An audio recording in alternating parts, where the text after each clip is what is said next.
찬송가 208장 찬송 드리겠습니다. 208장 찬송 드립니다.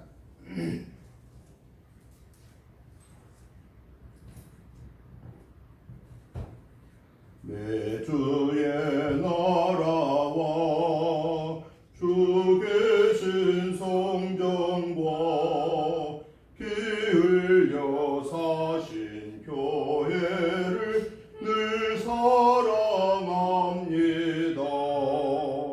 내 주의 교회는 전성과 같아서 눈동자 같이 아끼사 늘 보호하시네. 이 교회 위하여 눈물과 기도로 내 생명 다하기까지 늘 봉사합니다. 성도의 교제와 교회의 위로와 구주와 맺은 언약을 늘 기뻐합니다. 하늘의 영광과 베푸시는 해가 진리와 함께 영원히 시온에 넘치네. 아멘.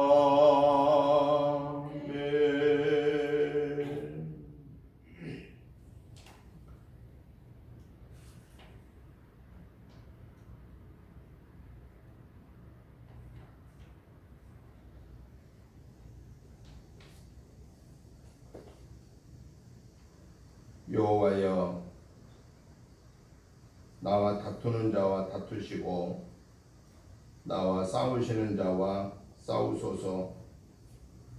방패와 손방패를 잡으시고 일어나 나를 도우소서. 창을 빼사 나를 쫓는 자의 길을 막으시고 또 내 영혼에게 나는 내 구원이라 이르소서. 내 생명을 찾는 자들이 부끄러워 수치를 당하게 하시며 나를 상해하려 하는 자들이 물러가 낭패를 당하게 하소서. 그들을 바람 앞에 겨와 같게 하시고 여호와의 천사가 그들을 몰아내게 하소서. 그들의 길을 어둡고 미끄럽게 하시며 여호와의 천사가 그들을 뒤쫓게 하소서. 그들이 까닭없이 나를 잡으려고 그들의 구물을 웅덩이에 숨기며 까닭없이 내 생명을 해하려고 함정을 받사오니 멸망이 순식간에 그에게 닥치게 하시며 그가 숨긴 그물이 자기가 잡히게 하시며 멸망 중에 떨어지게 하소서. 내 영혼이 여호와를 즐거워하며 그의 구원을 기뻐하리로다. 아멘. 다 같이 일어나셔서 찬송가 19장 찬송을 드리겠습니다.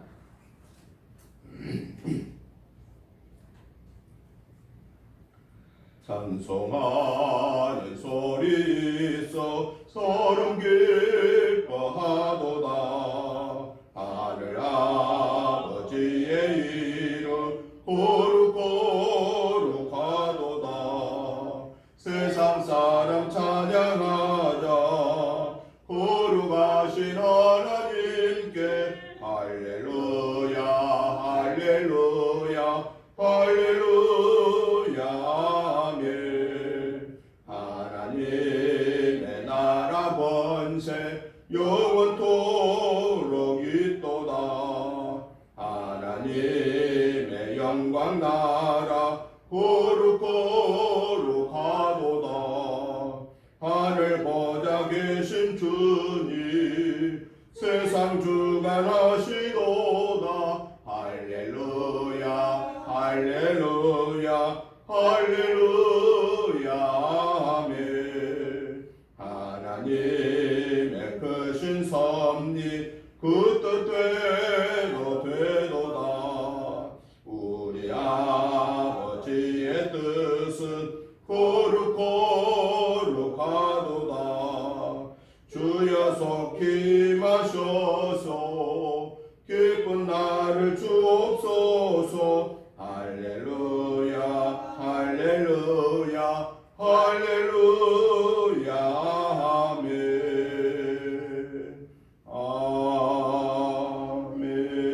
아멘.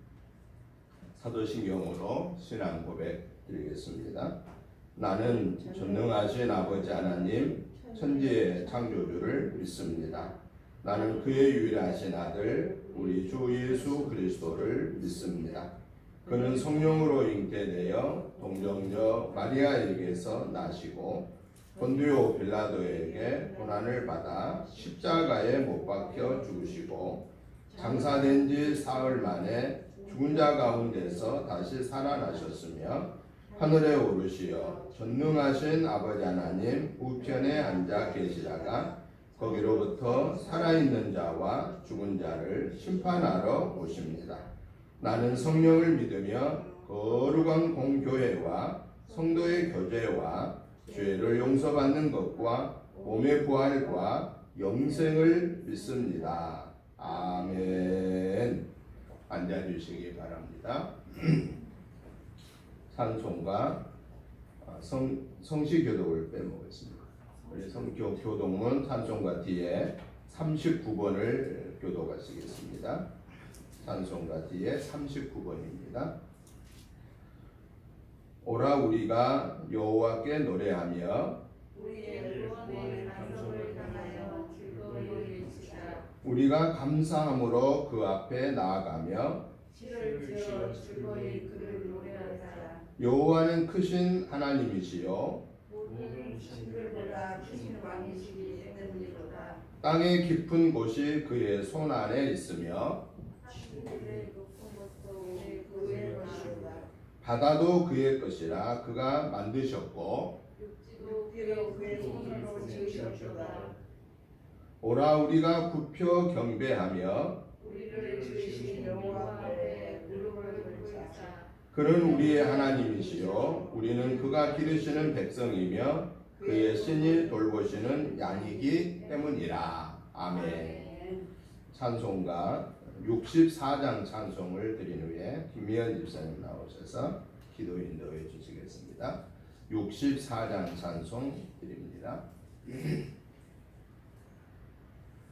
기뻐하며 경배하세 영광의 주 하나님. 주 앞에서 우리 마음 피어나는 꽃 같아. 죄와 슬픔 사라지고 으신 구름 거치니 변함없는 기쁨의 주 밝은 빛을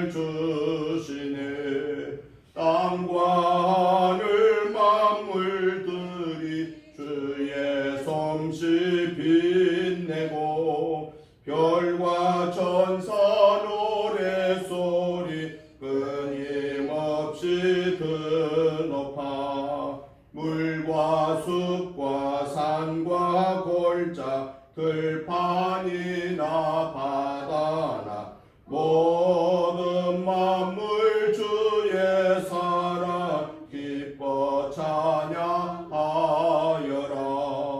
우리 주는 사랑이요 복의 근원이시니 삶이 기쁜 샘이 되어 바다처럼 넘치네. 아버지의 사랑 안에 우리 모두 형제니 서로 사랑하게 도와주시옵소서. 새벽별의 노래 따라 힘찬 찬송 부르니 주의 사랑 줄이 되어 한맘 되게 하시네. 노래하며 행진하여 싸움에서 이기고 승경가를 높이 불러 주께 영광 돌리세.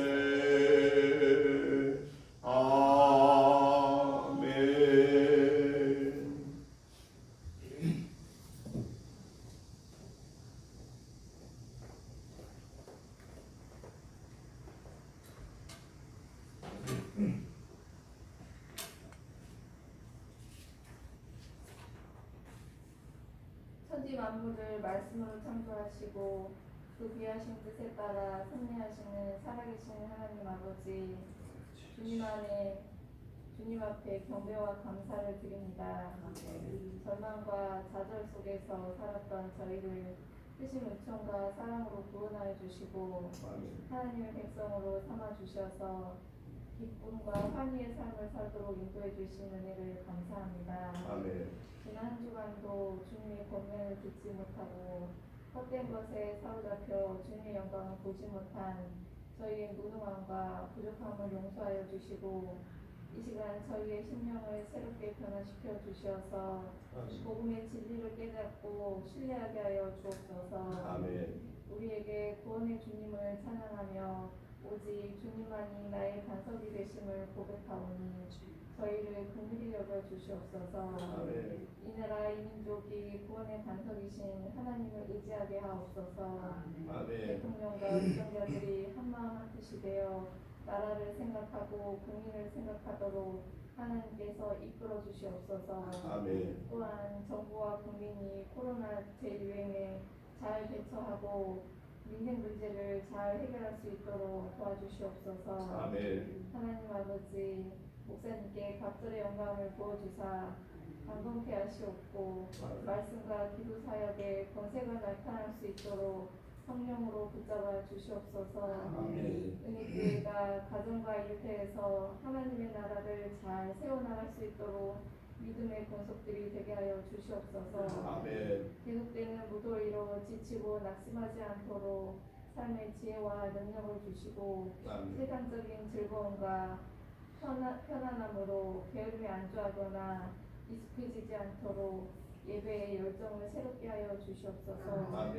한 주간도 목사님을 통해 선포되는 생명의 말씀으로 위로받고 샘을 얻게 하시어 기쁨과 감사로 주님을 닮아가는 삶, 주님을 인격적으로 만나는 삶을 살아갈 수 있도록 인도하시고 축복하여 주시옵소서. 이를 가운데 주님 홀로 영광 받아 주시옵소서.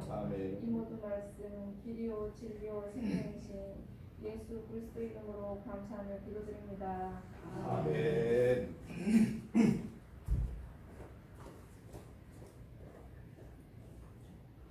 하나님의 말씀을 보겠습니다. 하나님의 말씀은 신약성경 마가복음 4장 30절부터 32절 말씀까지 우리 같이 한음성으로 보시겠습니다.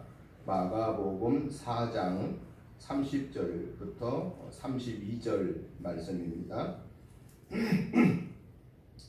다 같이 보시겠습니다. 또 이르시되 우리가 하나님의 나라를 어떻게 비교하며 또 무슨 비유로 나타낼까?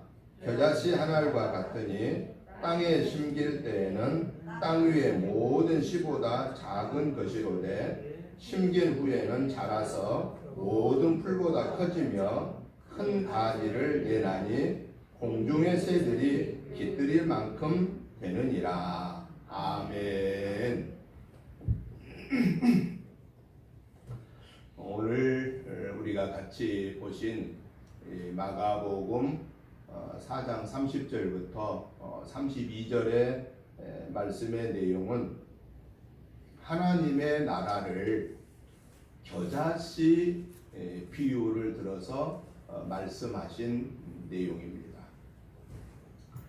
겨자씨는 우리나라에서는 잘 볼 수 없는 그런 채소가입니다. 나물가입니다.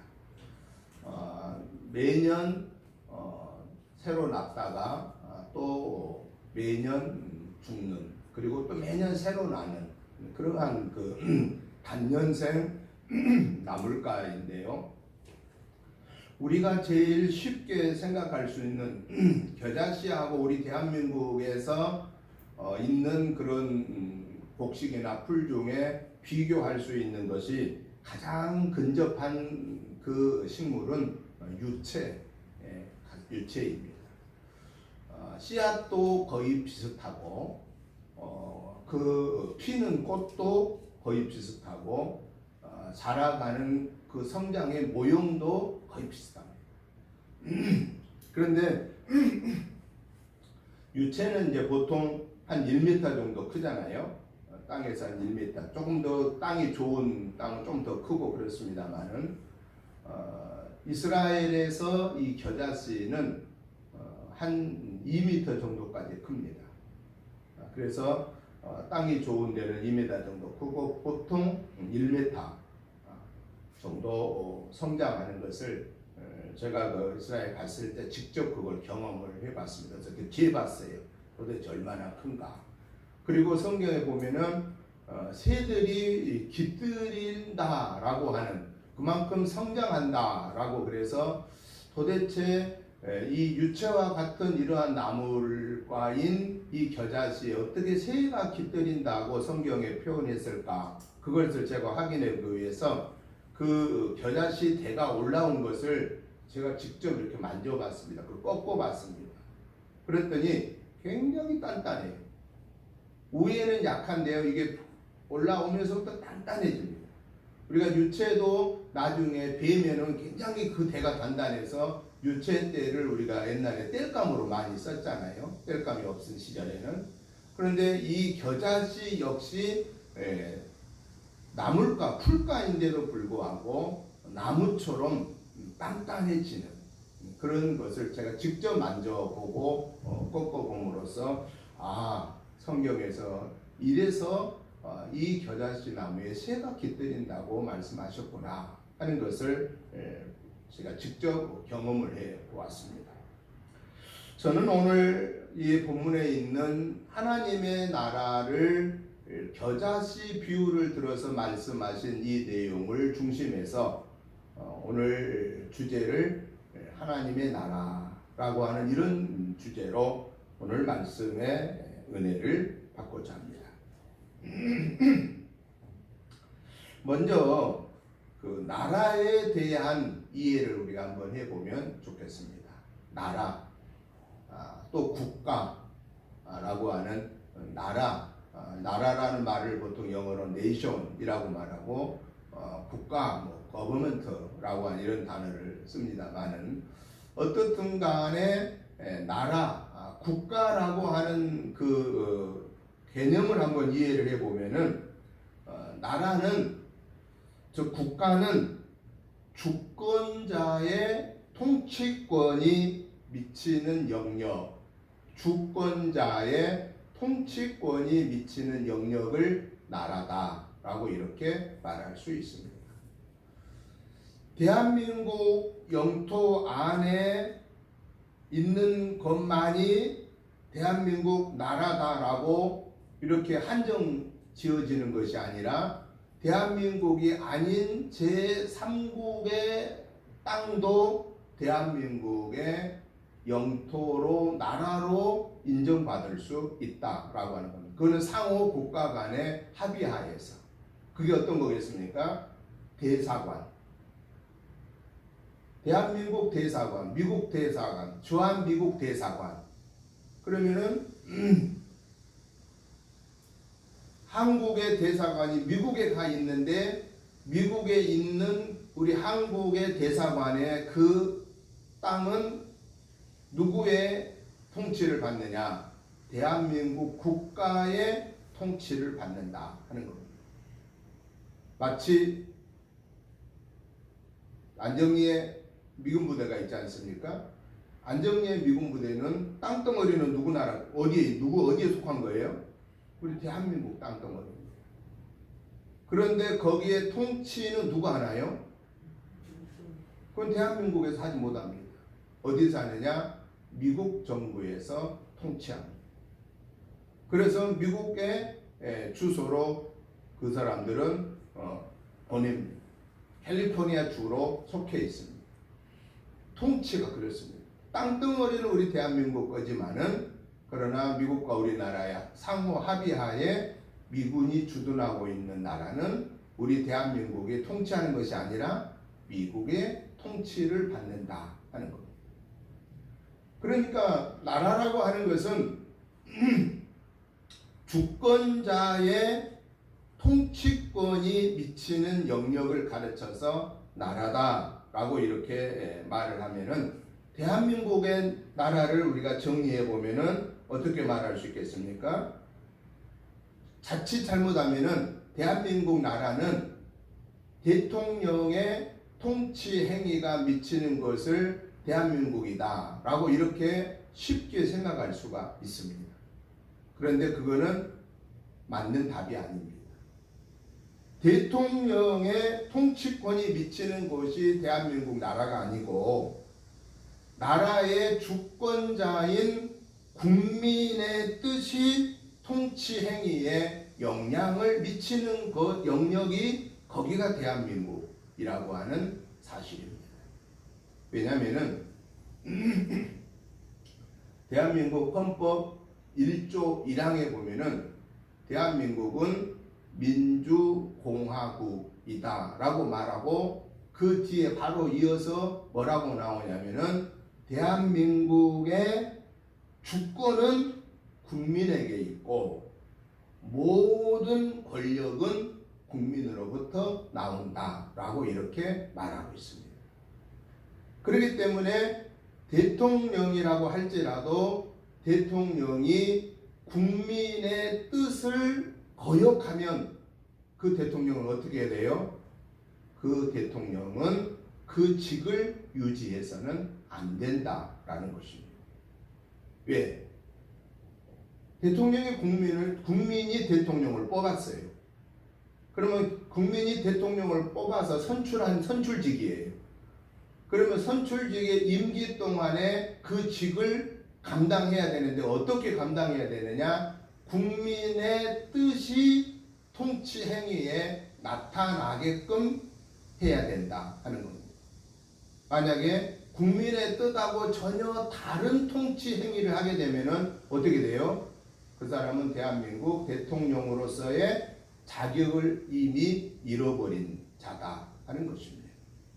그래서 안타깝게도 불행하게도 전전임 대통령은 국민이 뽑은 대통령이었음에도 불구하고 국민의 뜻을 거역하는 행위를 했기 때문에 결국은 국회에서 그는 안타깝게 대통령 자리에서 물러날 수밖에 없는 결의가 되었고 결국은 그 자리에서 내려와야만 했던 것을 우리는 아픈 역사를 기억합니다. 그렇기 때문에 대통령이라고 해서 내 마음대로 한다. 그것은 어느 제도냐? 왕정제도는 가능합니다. 왕정제도는 지임이 곧 법이다. 왕이 곧 법이다. 라고 생각하기 때문에 왕정제도에서는 그게 가능할 수 있어도 대통령제 하에서는 그거는 불가능하고, 우리 대한민국 헌법에 의해서 분명히 알아야 될 것은 대한민국은 민주공화국이고 대한민국은 주권은 국민에게 있고 그 모든 권력은 국민으로부터 나온다 라고 하는 사실을 우리 대한민국 헌법에서 말씀하고 있기 때문에 이 헌법을 우선할 수 없습니다. 대통령도 이 헌법을 우선할 수 없고 국민들도 이 헌법을 우선할 수 없다라는 사실입니다. 이것은 모든 국민들이 합의하에 투표해서 헌법을 결정하고 공포했기 때문에 다시 제정하기 전까지는 이 헌법은 유효하다라는 것입니다. 이렇게 나라라고 하는 개념을 주권자의 통치권이 미치는 것을 나라라고 한다고 하면은 우리가 오늘 성경에서 말씀하는 하나님의 나라, 여기도 역시나 하나님의 나라라는 말을 쓰거든요. 이 하나님의 나라라는 말을 구약 성경의 히브리어로는 뭐라고 말하냐면은 말투스라고 하는 단어를 쓰고요. 신약의 헬라어로는 하나님의 나라라는 단어를 어떤 단어를 쓰냐면은 바실레이아 투 데오스, 바실레이아 투 데오스라는 말을 씁니다. 이 말은 무슨 얘기냐? 하나님의 통치, 왕권, 지배라고 하는 그러한 뜻을 지니고 있다라는 것입니다.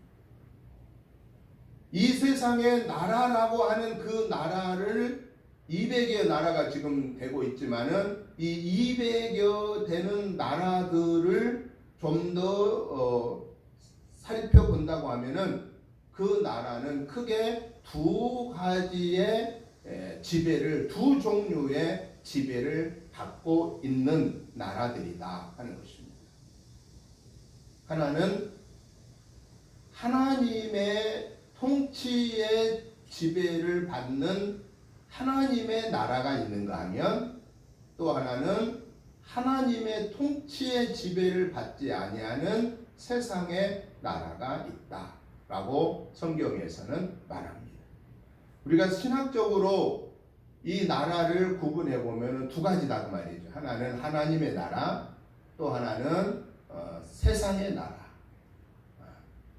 그래서 영어로 말하면 Kingdom of the God, 하나님의 나라. 또 하나는 세상의 나라, secular 하면 세상의 나라, 세속적인 나라. 이렇게 두 가지로 신학적으로 이 세상의 나라를 정리할 수가 있다라는 사실입니다. 그러면 하나님의 나라란 성경적으로 봤을 때, 신학적으로 봤을 때 하나님의 나라란 어떤 나라냐? 하나님의 통치가 미치는 영역, 하나님의 통치가 미치는 영역이 하나님의 나라라고 하는 사실입니다. 하나님의 통치가 미치는 영역이란 게 어떤 게 있습니까?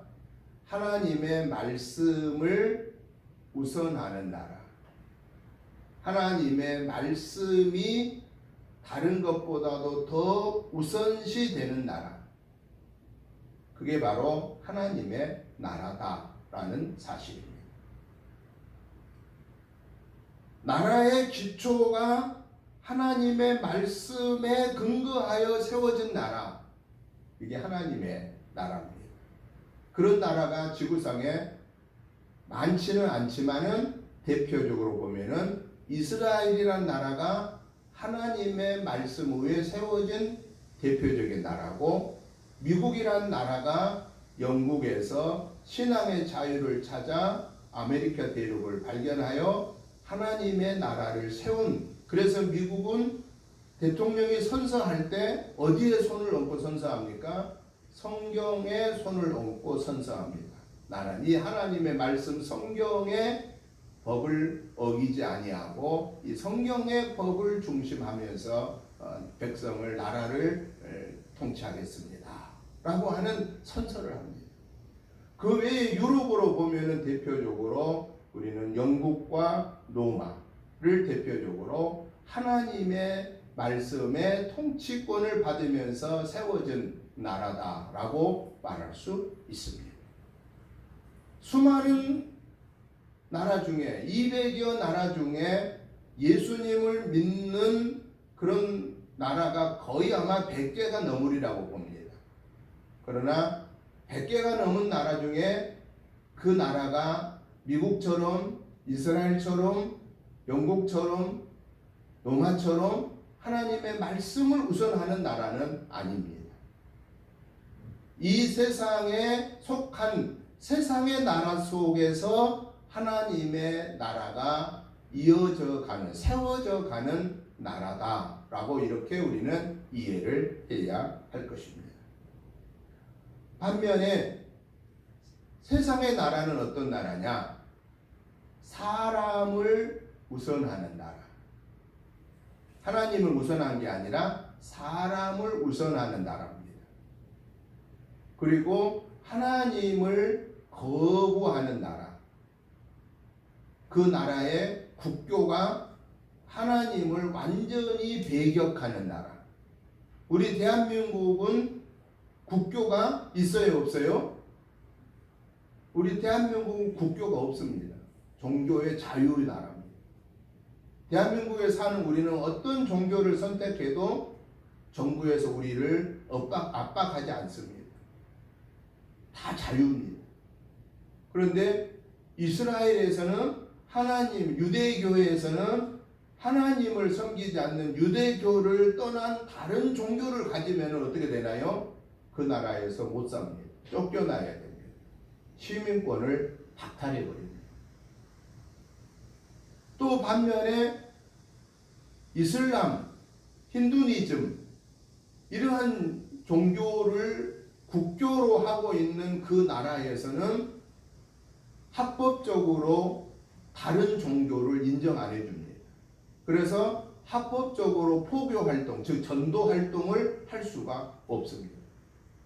그래서 전도하다가 들키면은 24시간 이내에 빨리 도망가야 됩니다. 잡히면 죽습니다. 평생을 감옥에서 나오지 못합니다. 대한민국을 다시 올 수도 없습니다. 제 친구 목사님도 모 나라에 가서 복음 전도하다가 발각되어서 941생으로 도망와서 피신해서 살아서 지금 한국에서 목회하고 있습니다. 저와 같이 같이 입학하고 같이 졸업하고 같이 목사함수 받는 동기동창입니다. 하나님을 우리나라의 가장 주인이십니다 라고 하나님의 주권을 우선하겠습니다 라고 고백하면서 나라를 운영하는 하나님의 나라의 국가가 있는 반면에 하나님의 나라라고 하는 나라는 아니지만 세상적인 것을 우선하는 나라이지만 그곳에서 종교의 자유를 주어서 하나님을 믿고 사는 하나님의 나라가 또 있다라는 겁니다. 그런데 하나님의 나라를 완전히 거부하는, 하나님의 존재를 거부하는, 하나님을 믿는 사람들을 대적하는 그러한 나라를 가르쳐서 신학적으로는 무슨 나라고 하느냐? 사탄의 나라다라고 말할 수 있습니다. 이건 저희가 신학적으로 말합니다. 사탄의 나라다. 하나님의 나라는 하나님의 지배를 받는 나라인데 사탄의 나라는 어떤 나라냐? 마귀의 지배를 받는 나라. 성부, 성자, 성령의 삼위일체 되신 하나님을 믿지 않는 나라. 그 하나님을 대적하는 나라. 그 나라를 사탄의 나라다라고 이렇게 말할 수 있겠습니다. 그러면은 오늘 이 하나님의 나라, 하나님의 통치권이 임하는 나라, 하나님의 왕국이 이루어지는 나라는 어디에 있을까라고 하는, 그 하나님의 나라는 어디에 있는가라고 하는 것을 우리가 성경에서 보면은 누가복음 17장 20절부터 21절에 보니까요, 하나님의 통치가 임하는 하나님의 나라는 어디에 있나? 어디에 있을 것 같아요? 누가복음 17장 20절에서 21절 답을 주고 있어요. 그 하나님의 나라는 여기 있다 저기 있다가 아니고 누구 안에 있다고 우리 예수님 말씀하셨어요? 맞습니다. 너희 안에 있느니라 라고 말씀하십니다. 그럼 우리가 누가복음 17장 20절부터 21절을 한번 보십시다. 바리새인들이 하나님의 나라가 어느 때에 임하나이까 라고 묻자 예수께서 하나님의 나라는 볼 수 있게 임하는 것이 아니요 또 여기 있다 저기 있다고도 못하리니 하나님의 나라는 너희 안에 있느니라 라고 말씀하셨습니다. 하나님의 나라는 오늘 우리 안에 있습니다. 우리 안에 있다고 하니까 우리 안에는 어디 것 같아요? 하나님의 나라가 우리 안에 내 안에 있다고 하니까 무슨 가슴 속에 있는 것이고 뭐 어디 속에 있는 것이 아니라 하나님의 나라가 내 안에 있다라고 하는 그 말은 내가 하나님의 지배하심을 온전히 받고 있다 그 말입니다. 하나님의 통치하심을 온전히 받고 있다 그 말입니다. 왜냐하면 하나님의 나라를 가르쳐서 그 하나님의 나라는 헬라어의 또 히브리어의 말투스 바실리아 투데오라는 말 속에 뭐라고 그랬어요? 하나님의 통치권이 미치는 영역을 하나님의 나라라고 했다 그 말이에요. 그러니까 하나님의 나라가 내 안에 있다 그 말은 내가 하나님의 지배를 받는다 그 말입니다. 하나님의 지배를 받는다는 게 무슨 말일까요? 하나님의 말씀에 지배를 받는다라는 거. 그 하나님의 말씀인 성경 신구약 66권의 지배를 받는다라고 하는 것입니다. 신구약 66권의 말씀을 하나님의 말씀으로 내가 온전히 믿는다라는 겁니다. 그리고 그 하나님의 말씀을 순종하여 열매 맺는 삶을 가르쳐서 하나님의 나라라고 하는 사실입니다. 그래서 오늘 저와 여러분들은 하나님의 나라를 우리는 지니고 있는 사람들이다. 하나님의 나라의 일원이다 라고 이렇게 보시면 됩니다. 성경에 교회를 가르쳐서 뭐라고 말하냐면은 교회를 가르쳐서 헬라어로 보라면은 원어의 에클레시아라고 이렇게 말합니다. 헬라어의 에클레시아라고 하는 교회라는 단어를 쓴 그 뜻은 무슨 뜻이냐? 부르심을 받은 자들의 무리. 부르심을 누구로부터 부름받은 거예요? 하나님으로부터 성부, 성자, 성령의 하나님으로부터 부름을 받은 자들의 무리가 교회다. 그럼 오늘 저와 여러분들은 교회예요? 교회가 아니에요? 우리는 교회입니다. 이 교회는 우주적인 교회가 있고 또 개별적인 교회가 있습니다.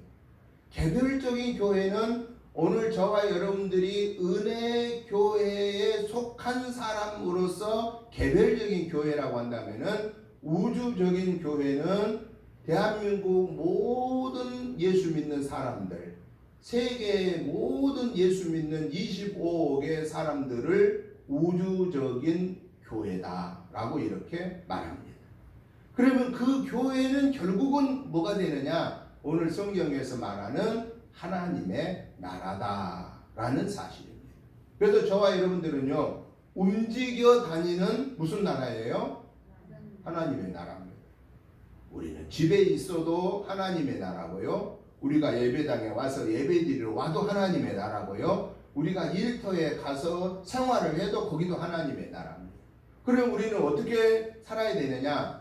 교회에 와서 예배 드릴 때만 하나님의 지배를 받으면서 아멘 아멘 그러고 살아야 되고, 집에 가서는 내 생활이니까 집에 가자마자 불화파 전쟁하고 싸우고 불평하고 원망하고 살아야 되고, 사회에 가서는 내가 올라가야 되니까 직장에서도 승급해야 되고 올라가야 되니까 다른 사람 막 집 밟으면서 거짓말하면서 막 내 맘대로 사는 게 이게 하나님의 나라일까요?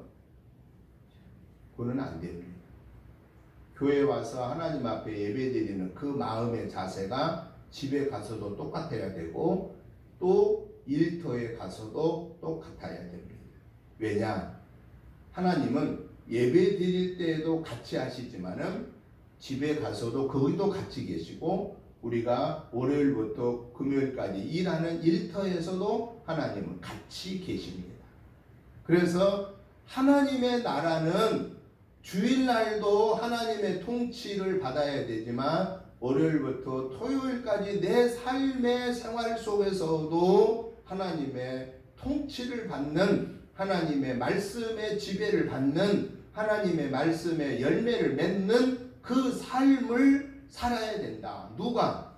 하나님의 나라를 내 안에 모시고 사는 오늘 저와 여러분들은, 이 땅의 하나님의 사람들은 누구를 막론하고 하나님의 말씀에 지배를 받는 하나님의 나라의 일원이 되어야 된다 하는 것을 말씀하고 계십니다. 그뿐만 아니라요, 하나님의 나라는 너희 안에 있다라고 말씀하신 것뿐만 아니라 하나님의 나라는 어디에서 이루어져야 되느냐? 우리의 삶의 주변에서 열매가 맺혀져야 된다라는 겁니다. 나 혼자 하나님의 나라만 이루면 안 된다라는 거예요. 나 혼자 있을 때만 하나님의 지배를 받으면 안 된다고 말입니다. 나 말고 다른 사람들과 같이 있을 때에도 똑같이 하나님의 지배를 받는 자가 되어야 된다. 이것을 가르쳐서 하나님의 나라의 그 범위를 삶의 주변에서 하나님의 나라를 이루어야 한다라고 이렇게 우리는 신학적으로 정리해 볼 수가 있다라는 것입니다. 그러면 하나님의 나라의 가치성은 어떠하냐라는 겁니다. 하나님의 나라가 도대체 어떤 가치가 있느냐? 하나님의 나라는 영원하다라는 사실입니다. 여러분, 이 세상에 영원한 것이 있을까요? 이 세상에 영원한 것은 이 세상에서는 없습니다. 영원하다라고 하는 말은 무슨 얘기냐면은 변하지 않는다라는 거예요. 변하지 않는 것은 이 세상에는 아무것도 없습니다. 사람의 마음은, 인심은 조속변이에요. 아침과 저녁이 다르게 변하는 게 이 사람의 마음입니다. 그 조속변은 이제는 시간당 달라지는 게 사람의 마음입니다. 이 세상에 어떠한 진리라고 말하는 것도 다 변합니다. 그런데요, 이 우주 만물을 만드시고 인간을 만드신 하나님만이 영원하신 하나님이다. 변하지 않는다. 그러면 그 하나님이 신구약 66권을 통해서 우리에게 말씀하신 이 성경은 변할까요? 안 변할까요? 성경은 영원히 변하지 않습니다. 하나님이 변하지 않기 때문에 하나님이 주신 말씀인 성경은 영원히 변하지 않습니다. 다른 모든 책은 다 변합니다. 아무리 훌륭한 사람이 쓰신 베스트셀러도, 최고의 그러한 문학책도, 최고의 시도, 최고의 학문도 다 변합니다. 그러나 모든 학문의 근원인 하나님의 말씀 성경은 어제나 오늘이나 내일이나 과거나 현재나 미래 할 것 없이 영원히 변치 아니하는 진리로 그대로 유지된다 하는 것입니다. 그렇기 때문에 하나님의 나라를 이루는 저와 여러분들, 하나님의 통치를 받고 있는 저와 여러분들은 가장 중요한 것이 뭐냐? 하나님의 영원한 하나님의 말씀을 우리는 우선해야 한다라는 사실입니다. 그래서 그 하나님의 말씀을 주야로 묵상하라고 주님은 우리에게 말씀하셨습니다. 하나님의 말씀을 읽고 듣고 보고, 그리고 그 말씀을 통해서 하나님이 나에게 주시려고 하는 교훈이 무엇인가를 묵상하고, 그리고 성령의 하나님이 그 말씀을 나에게 깨우쳐 주셨을 때에 아멘으로 화답하고 순종하고 복종하는 삶을 사는 것이 하나님의 말씀에 통치를 받는, 지배를 받는 삶이다 라고 하는 사실입니다.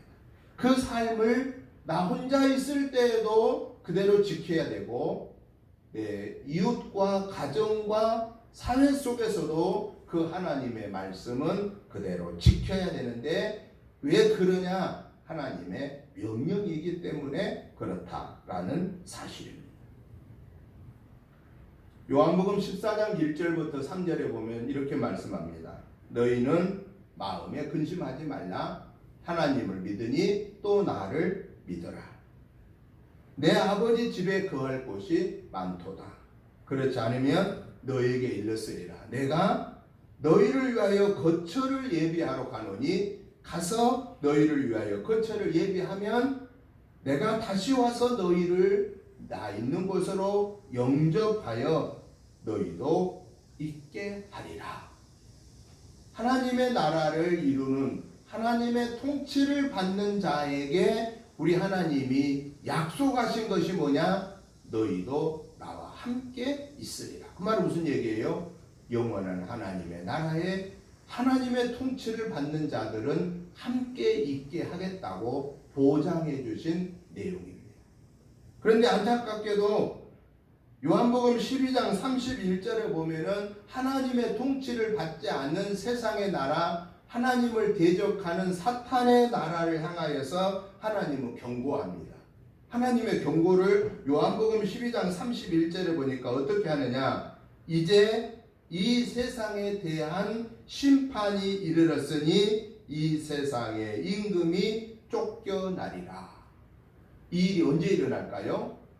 우리 예수님이 심판의 왕으로 이 땅에 오실 때 하나님의 나라를 이루는 저와 여러분들은 들림받아 공중혼인잔치에 천년 왕국을 이룩하다가 7년 대환란을 거쳐서 영원한 영생복락을 누리는 천국에 우리는 들어가지만은 그러나 하나님을 대적하는 사탄의 나라에 속한 자들은 예수님 오실 때 들림받지 못하고 마지막 최후의 심판 때에 영원한 형벌, 지옥의 형벌을 당하게 된다라고 하는 경고의 말씀을 주고 계십니다.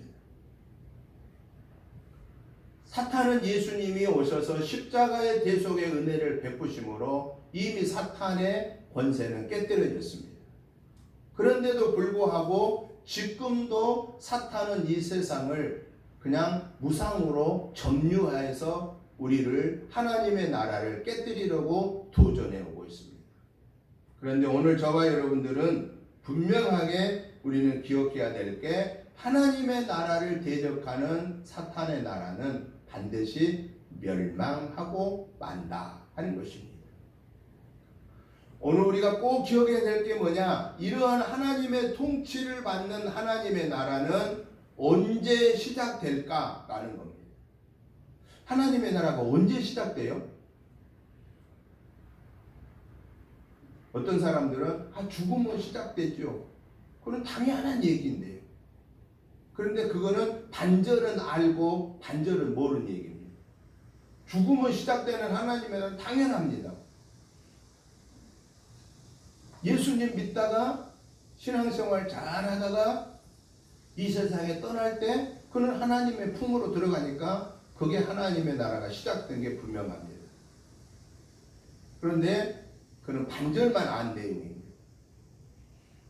왜 반절만 아느냐? 오늘 성경에 하나님의 나라가 어디에 있다고 그랬어요? 너희 안에 있다는. 그러면 이 말은 무슨 얘기예요? 하나님의 나라는 현재적인 삶 속에서도 있고 죽으면 들어가는 영원한 하나님의 나라의 미래적인 면에도 있다라는 사실입니다. 하나님의 나라는 두 가지다라는.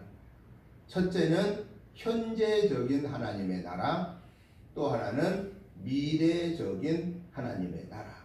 그런데 여기서 중요한 것은 현재적인 하나님의 나라는 예수님을 나의 구원의 주로 믿습니다라고 믿음을 고백하고 구원의 확신을 한 오늘 저와 여러분들은 이미 내 안에 하나님의 나라가 시작되었다라는 겁니다.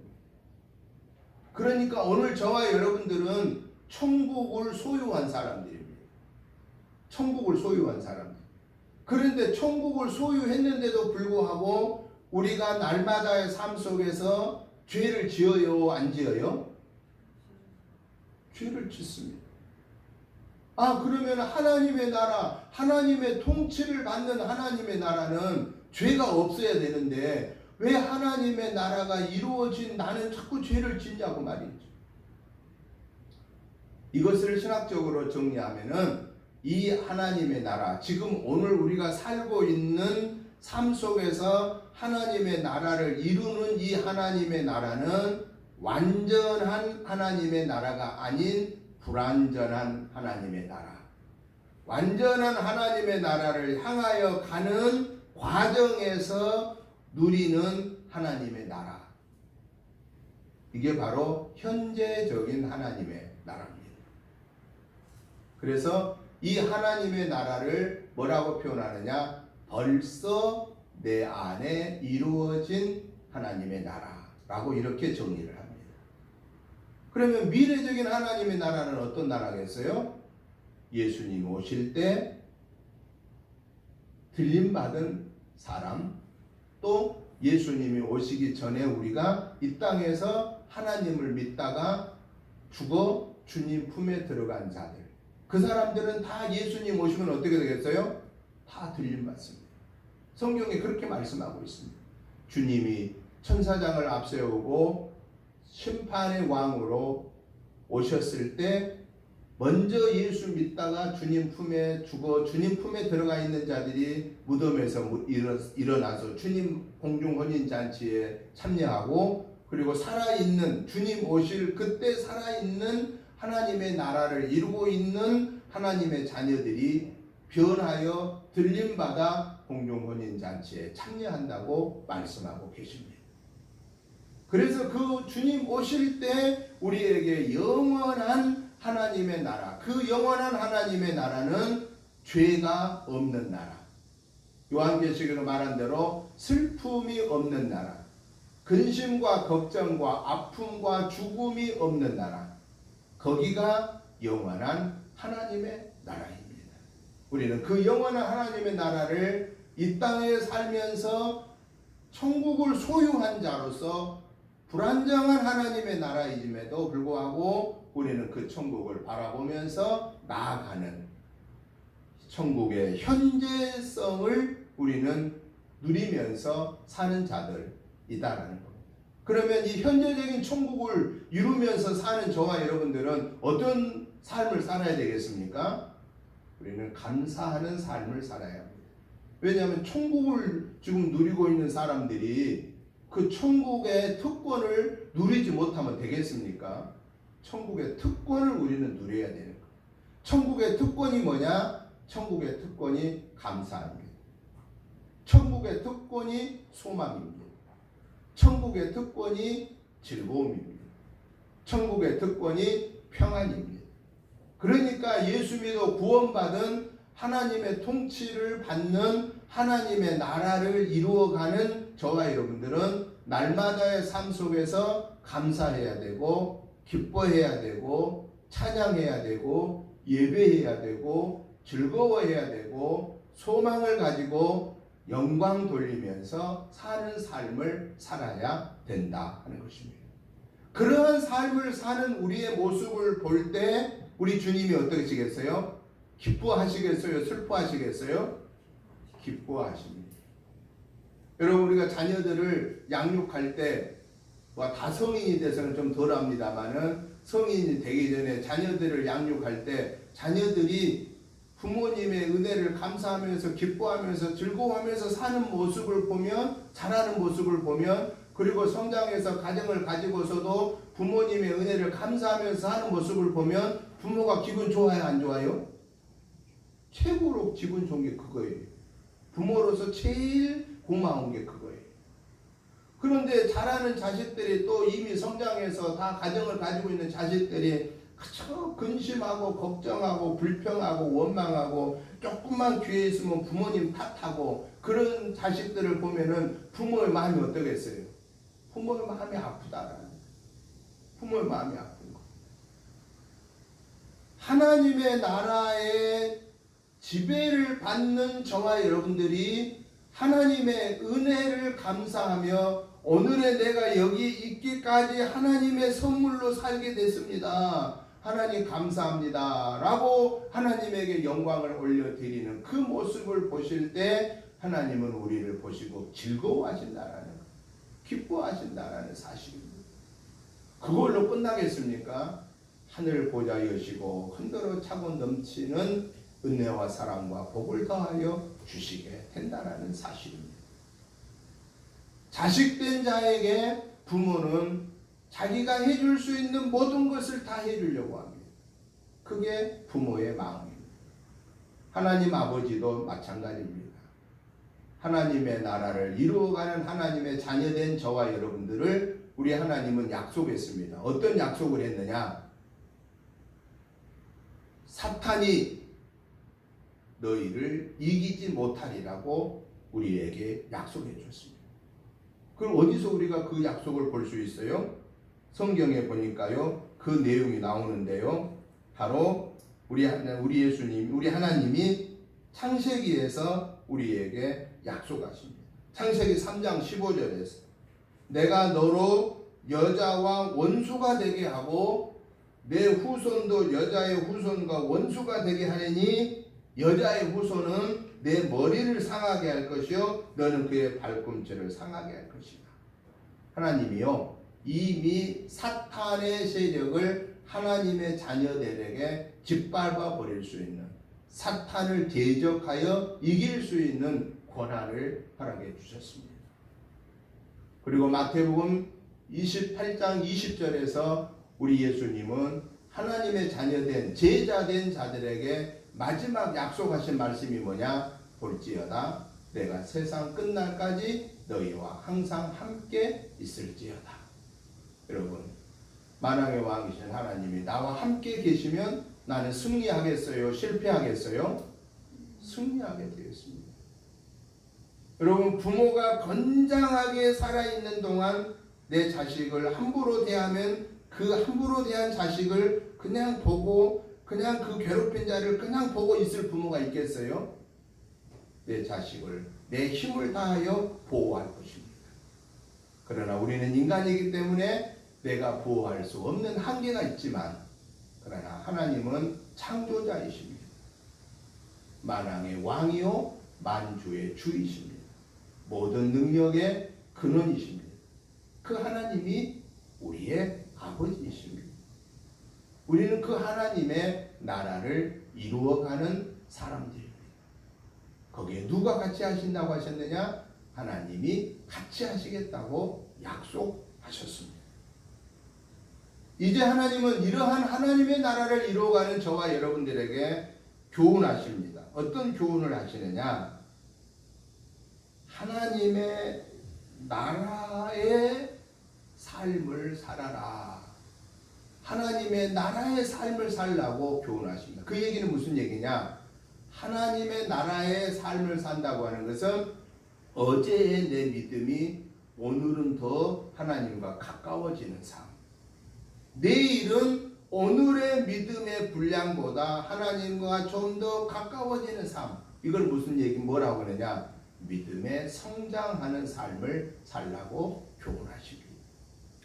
왜 우리 예수님이 하나님의 나라를 비유하는 그것에서 왜 겨자씨 비유를 들어서 말씀하셨을까 하는 것을 우리는 기억해야 합니다. 겨자씨는 제가 서두에 말씀드렸던 것처럼 씨앗 중에 가장 작은 씨앗이라고 그랬습니다. 그런데 그 겨자씨가 땅에 심겨진 이후에 어떤 역사가 나타난다고 그랬습니까? 자라서 새들이 깃들일 만큼 큰다라고 그랬습니다. 그 얘기는 무슨 얘기냐? 하나님의 나라는 생명력이 있는 것을 말하고, 하나님의 생명을 소유하고 있는 사람은 성장해야 된다라는 사실입니다. 오늘 저와 여러분들은요, 두 가지 생명을 지니고 있습니다. 하나는 육신적인 삶을 살아가는 호흡, 이 호흡이 생명입니다. 제가 시작 그러면 여러분들 5분 동안 숨 안 쉬면 살아날 사람 몇 사람이나 있을까요? 한 사람도 없을 거예요. 숨 5분 동안 안 쉬고 꾹 참으면 자칫하면 죽습니다. 우리는 이 숨을 1분에 적어도 나이에 따라서 좀씩 차이가 있지만은 1분에 적어도 평균적으로 60번 이상을 나도 모르는 사이에 숨을 쉽니다. 습관적으로 자동적으로 쉬어야 됩니다. 그게 안 된 사람은 나중에 산소호흡기를 다는 거예요. 그게 부족한 사람. 또 하나의 생명은 하나님의 나라를 이루어가는 자들에게 주시는 하나님의 특권인데, 그 하나님의 특권을 지니고 있는 사람은 영적인 숨을 쉬어야 됩니다. 하나님의 형상대로 지음받은 하나님의 자녀는 영적인 호흡을 해야 되는데, 그 영적인 호흡을 한다고 하는 게 뭐냐? 성령의 지배를 받아야 된다라는 사실입니다. 구약에서 하나님이 인간을 만드실 때 창세기 2장에서 흙으로 사람의 모형을 만드시고 그 다음에 그 코에 하나님의 루아흐를 불어넣었더니, 그 코에 하나님의 푸뉴마를 불어넣었더니, 구약 성경에는 하나님이 불어넣은 그 행위를 구약 히브리어로는 루아흐라고 말하고 신약 헬라어로는 푸뉴마라고 말하는데, 그 구약의 루아흐와 푸뉴마라는 그 말의 뜻은 무슨 얘기냐? 하나님의 숨, 하나님의 숨, 하나님의 생명을 말합니다. 하나님이 흙덩어리인 아담에게 하나님의 숨, 누아우를 하고 불어넣었더니 그때 뭐라고 성경에 나옵니까? 그 아담이 드디어 생명체가 되더라. 생명체가 됐다란 말은 무슨 말이에요? 살아있는 영적인 존재가 되었다라는 것입니다. 여러분, 예수님을 믿음으로 구원받은 하나님의 자녀된 저와 여러분들은 하나님의 생명을 지니고 있는 생명체들입니다. 우리는 육신이 건강하려면은 육신의 이 호흡을 정확하게 내 나이에 맞게 호흡해야 육신이 건강하듯이, 우리가 하나님의 나라를 이루어가는 사람으로서 건강한 하나님의 나라를 이루어 가려고 하면은 성령님의 지배를 받는 삶을 살아야 된다. 하나님의 통치를 받아야 된다라고 하는 사실입니다.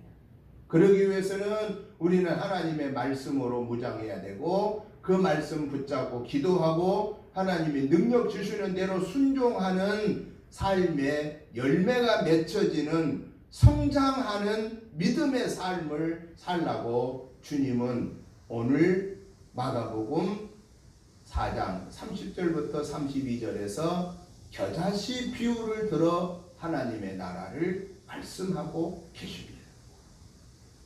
우리는 어제의 믿음이 오늘 머물러 있으면 안 됩니다. 내일의 우리의 믿음의 삶이 오늘에 머물러 있으면 안 됩니다. 하나님의 사람 된 저와 여러분들에게 우리 예수님이 주신 말씀은 성장해라. 믿음의 진보함을 이루어라. 믿음의 정진하여라. 믿음의 증진이 이루어져야 된다라는 사실입니다. 그럼 가만히 있어도 믿음이 정진할까요? 우리 육신이 건강하려면 가만히 있어도 건강하나요? 육신이 건강하려면은 열량에 맞는, 내 몸에 맞는 5대 영양소를 고루고루 섭취해야 되고 운동해야 됩니다. 그리고 내가 정서적으로 아주 좋은 정서를 가지고 살려면은 좋은 양서를, 좋은 책을 읽어야 됩니다. 우리는 그것에다가 하나 더 해야 됩니다. 영적으로 하나님과 동행하기 위해서 하나님의 말씀을 주야로 묵상해야 합니다. 그 말씀의 음성을 들을 때 아멘으로 화답하고 순종해야 합니다. 그게 우리의 믿음의 성장을 가져오게 하는 것입니다. 그 사람에게 주님은 말씀하십니다. 때로는 세미하게 말씀하시고, 때로는 우레와 같은 소리로 말씀하시고, 때로는 꿈에 말씀하시고, 때로는 기도할 때 말씀하시고, 때로는 예배 드릴 때 말씀하시고, 때로는 성경 볼 때 성령의 음성으로 말씀하십니다. 그 하나님의 음성을 듣기를 사모하면서 우리는 믿음의 성장을 이루라라고 주님이 오늘 우리에게 말씀하십니다. 그러려면 우리가 해야 할 것 중에 꼭 빠져서는 안 되는 게 뭐냐? 겨자씨 비유를 통해 주님이 주신 또 하나의 교훈은, 겨자씨가 땅 위에 있을 때는 뭐 한다고 그랬어요? 씨앗 중에 가장 작은 것에 불과하다고 했어요. 겨자씨가 땅 위에 그냥 있을 때는 별로 가치가 없는 조그만 가장 작은 씨앗 중에 하나지만은, 오늘 성경에 뭐라고 말씀합니까?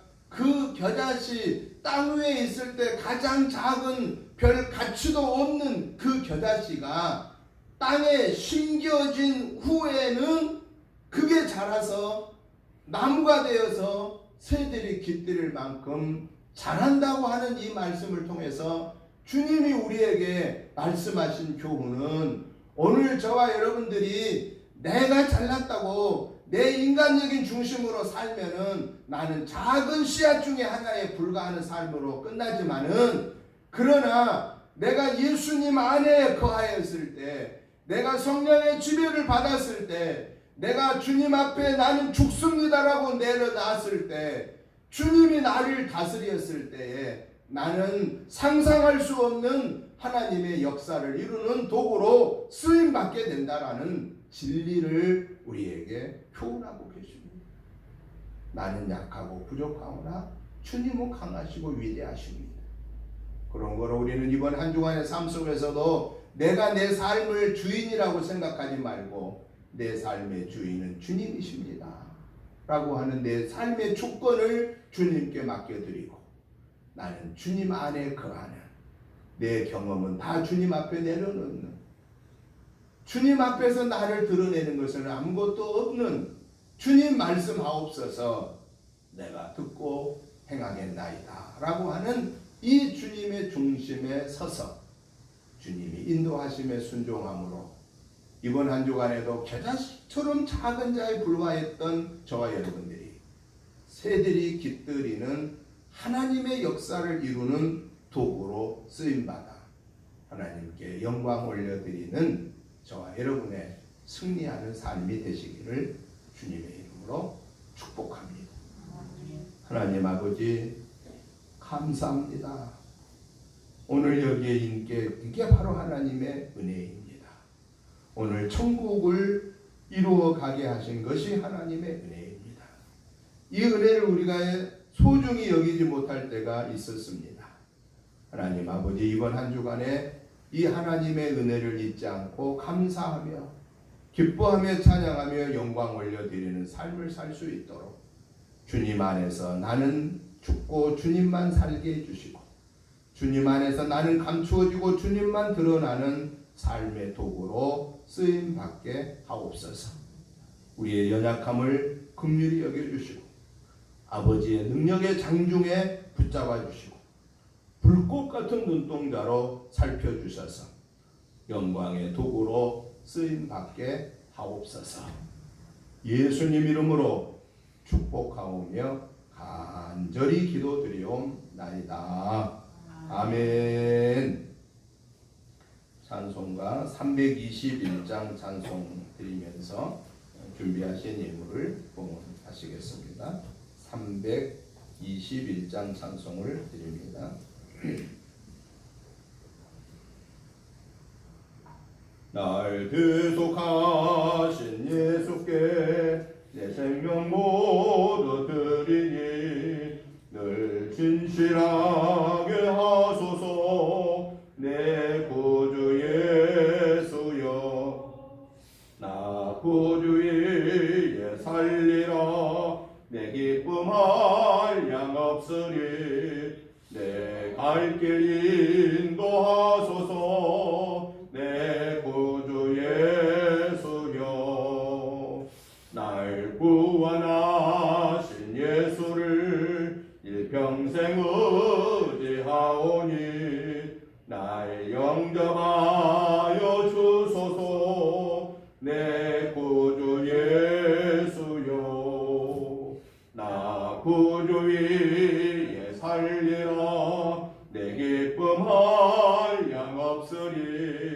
내 갈 길 인도하소서. 내 구주 예수여, 주 십자가에 달리사 날 자유하게 했으니 몸과 마음을 주 위에 다스게 하소서.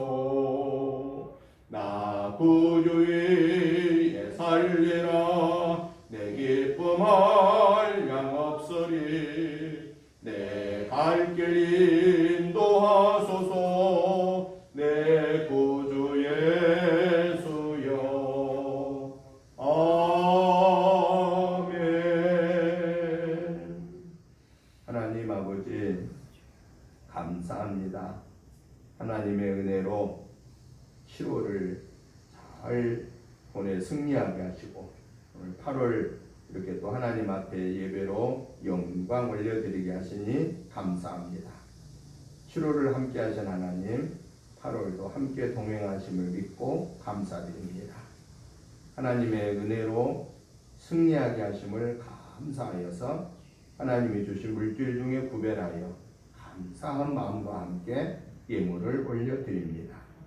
감사 예물과 주일 예물과 11조 예물과 목적 예물을 드렸사오니 하나님 기뻐 받으시고 하늘 보좌 여시고 흔들어 차고 넘치는 은혜와 사랑과 복을 더하여 주옵소서. 하나님 앞에 예물을 드릴 때마다 감사 감격함으로 드리게 하여 주시고 이것이 사용되는 곳에 하나님의 선한 역사가 나타나게 하시며 예물을 드리는 가정에 직장 생업에 하나님의 함께 하신 놀라운 은혜들이 나타나게 하옵소서. 그래서 하나님 앞에 예물을 드릴 때는 항상 겸손함으로 항상 감사함으로 드리게 하여 주옵소서.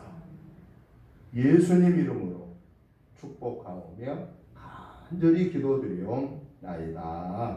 아멘. 광고 말씀을 드립니다. 주보 뒷면을 참고해 주시기 바랍니다. 8월 달에도 주일 예배는 란 예배는 면대면과 온라인 예배로 드리고요. 오늘부터 주일 오후 예배 식사하고 바로 1시에 오후 예배 드리도록 그렇게 하겠습니다. 금주에는 미진한 부분들 성전 외부 일들을 정리하는 일을 할 겁니다. 기도해 주시기 바랍니다. 매주 토요일 성전 청소하는 일에 같이 동참해 주시기 바랍니다. 8월에 모든 예배들이 이제 다 정상화됩니다. 기도로 준비해 주시기를 부탁을 드립니다. 특별히 새벽 예배를 오지 못하신 분들을 위해서는 내일부터 창세기 1장부터 쭉 이어지니까 창세기 1장부터 이렇게 성경 묵상하시고 읽고 묵상하시고 그렇게 집에서 기도하시면 됩니다. 교회에서는 6시에 새벽 예배를 드리게 되겠습니다. 못 오신 분들은 집에서 똑같이 창세기 1장, 그 다음 2장 이렇게 하루 한 장씩 성경 보시고 잠깐씩이라도 여러분들이 기도에 같이 동참해 주시기를 부탁을 드립니다. 코로나가 또 10만 명이 넘어가고 있습니다. 건강 잘 지켜주시고 믿음 안에서 승리하는 그런 또 한 주간이 되시기를 부탁을 드립니다. 다 같이 일어나셔서 찬송가 210장 찬송 드리겠습니다.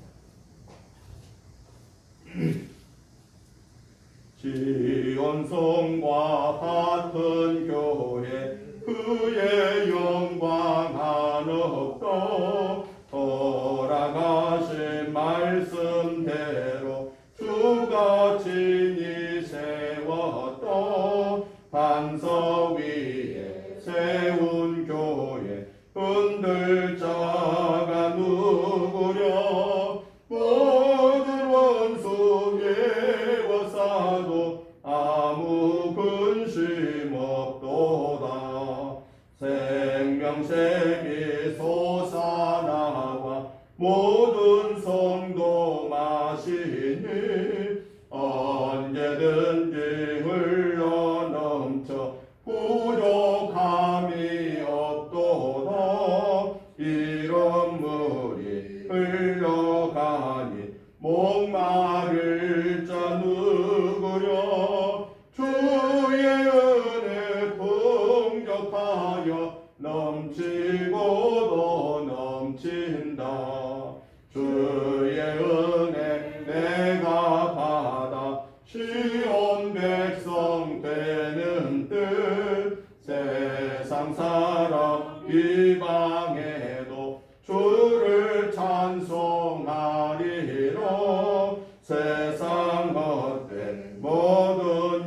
영광과 아침 안개 같으나 주의 자녀 받을 복은 영원 무궁하도다.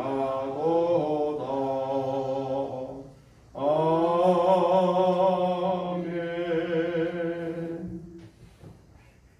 이제는 우리 주 예수 그리스도의 크신 은혜와 아버지 하나님의 지극하신 사랑하심과 성령님의 감동 감화 충만한 역사하심이 오늘도 성삼위 하나님의 은혜로 하나님의 자녀로 하나님의 거룩한 나라를 이루어가는 도구로 쓰임받고 있음을 감사하며 하나님의 영광을 위해 살기를 사모하는 저희들과 저들의 가정과 자녀손과 직장과 생업과 우리 은혜 재단과 이 지역과 나라와 민족 위에 이제부터 영원토록 함께 계시옵기를 간절히 축원하옵나이다. 아멘.